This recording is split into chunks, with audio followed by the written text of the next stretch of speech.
Ok. Então, eu queria te perguntar algumas coisas que é interessante. Muita gente falou, ele vai falar sobre Código Penal, sobre... Eu falei, gente, o cara é advogado, ele entende de tudo.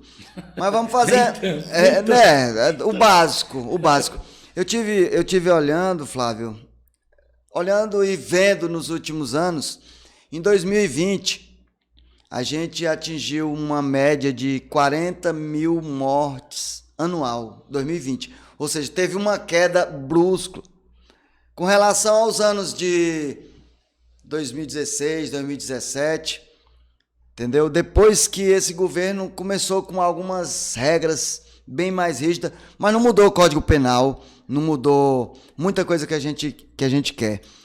Eu te pergunto, você ainda tem esperança? E qual seria a solução? Assim, num resumo, porque eu sei que o trem é muito polêmico, é muito complicado. Essa questão violência, o que seria, na tua opinião, onde estaria o início de tudo para a gente dar uma mudança com relação a essa violência desenfreada? E muitas vezes os direitos humanos, que muita gente não conhece. Eu estava até falando, quem são os direitos humanos? Quem é a pessoa dos direitos humanos na cidade de Araguaína? As pessoas não conhecem, não sabem o que é. Aí muita gente fala por falar. Os direitos humanos só vai no presídio, não vai no hospital. Me fala sobre isso, depois dessa explicação da solução básica para essa violência. Conta essa história para nós. Olha, Rad, eu vejo. Primeiro eu quero dizer assim, o problema da violência a violência, ela tá lá, começa lá com Caim e Abel, né? Pois é. Vamos pegar um termo bíblico aí. E a violência é fruto do pecado, mas estamos falando de política pública. O governo atual é um governo austero, é um governo sério, é um governo que propôs a combater o erro, né? E por muitos anos no Brasil, o crime ele vem ganhando espaço e se organizando. Eu entendo que a violência é fruto da ausência do Estado e é fruto também de famílias desestruturadas, em muitos casos. Mas o que acontece? O Estado ele se omitiu com a sua presença. Isso começa, você vai ver um retrato disso bem claro no Rio de Janeiro, nas favelas do Rio de Janeiro. Complicado. O governo ausentou de colocar as tropas militares, a força policial para combater ali nos morros o crime quando o crime ainda estava começando. Existe uma história, eu não consigo citar a fonte, mas no governo, o próprio, na época, Brizola, o que acontece? Dizem algumas pessoas do Rio que havia pessoas envolvidas com o tóxico ligado a ele. Isso é uma história que eu não posso garantir a veracidade dela aqui, mas estou comungando. Que existia pessoas que iam no morro comprar. Esse raciocínio, ia no morro comprar. E era da família. E aí o que aconteceu? Ele começou a proibir a polícia de ir, porque senão poderia, numa troca de tiro, atingir um familiar que estava dependente químico. Com isso, a polícia deixou de visitar aquela geografia, aquele território, e o crime começou a se organizar. E quando o Estado se ausenta, o crime organizado chega e vai. Com certeza. E aí começou a aliciar os nossos jovens. Por exemplo, vamos falar uma situação, vamos falar de Tocantins um pouquinho. O Tocantins não tinha o tanto de criminosos que teve alguns anos atrás, antes do presídio Barra da Grota. Quando o presídio vem para o estado do Tocantins e o governo da época aceita implantar um presídio dessa magnitude aqui, nós praticamente recebemos inúmeros presos de alta periculosidade de outros estados aqui. Quando esses presos vêm para o Barra da Grota, o que acontece?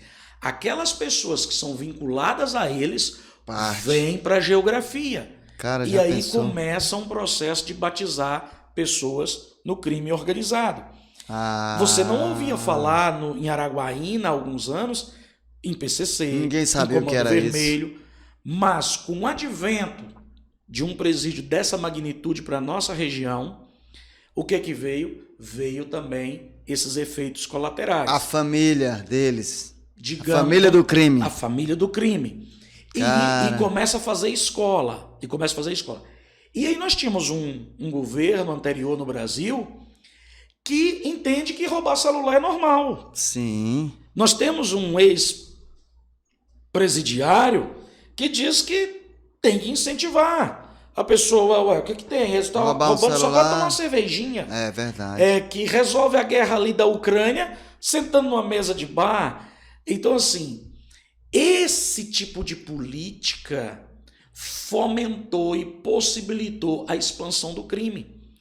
Então, com a chegada do presidente Jair Bolsonaro no Planalto, com uma visão de seriedade, com uma visão de patriotismo, de resgatar. E atitude, né? E atitude de enfrentamento, porque aí nós tínhamos até pouco tempo a polícia militar com medo.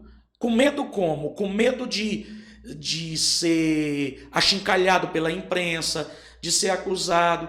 Você imagina se eu não tenho um parente, Radimar, um parente meu, um parente militar, que eu conheça, não. Se eu tenho, eu desconheço esse parente meu. Nem tive. Se tiver, vai me dar orgulho também. Não tem problema, tem. Mas deixa eu te falar. Você consegue imaginar o Tocantins sem polícia?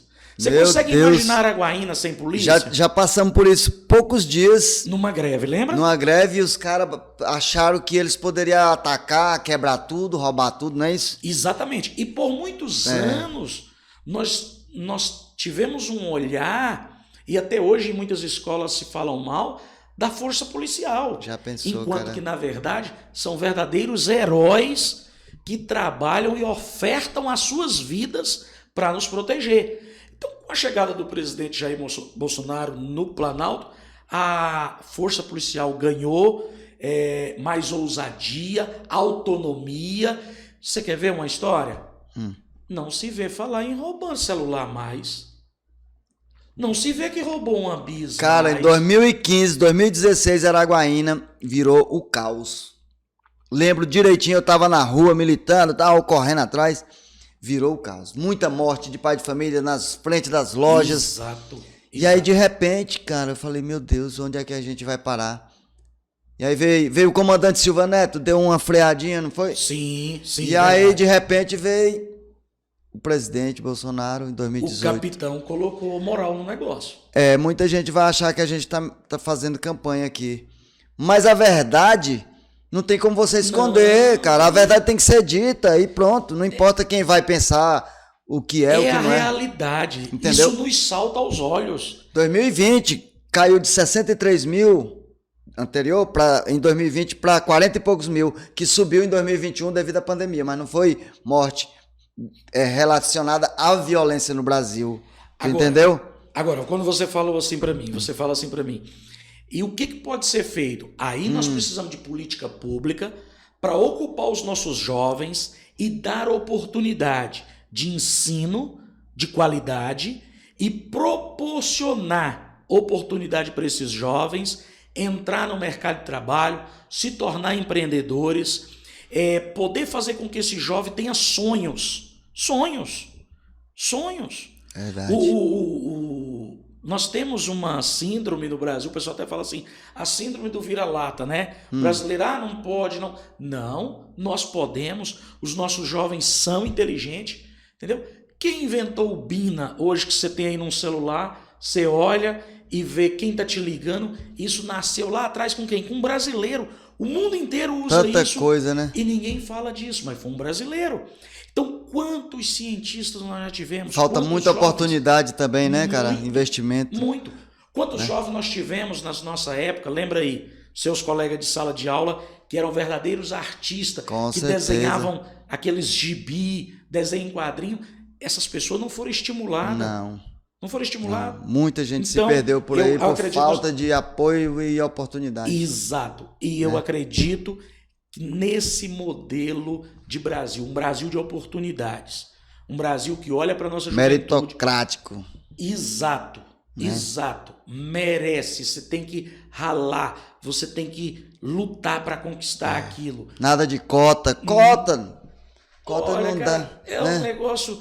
Já é outro assunto, mas a gente tá seguindo. Mas é bacana, bacana. Eu né? gostei. A cota, por exemplo, Poxa. eu particularmente, eu tive colegas negros que estudaram comigo e mais inteligentes do que eu. Vários. Claro. Mais capazes do que eu. Entendeu? E assim, a cota, tá. E quem vai pagar a cota pro próximo, para um cara amarelo, igual eu, ou O branco pobre.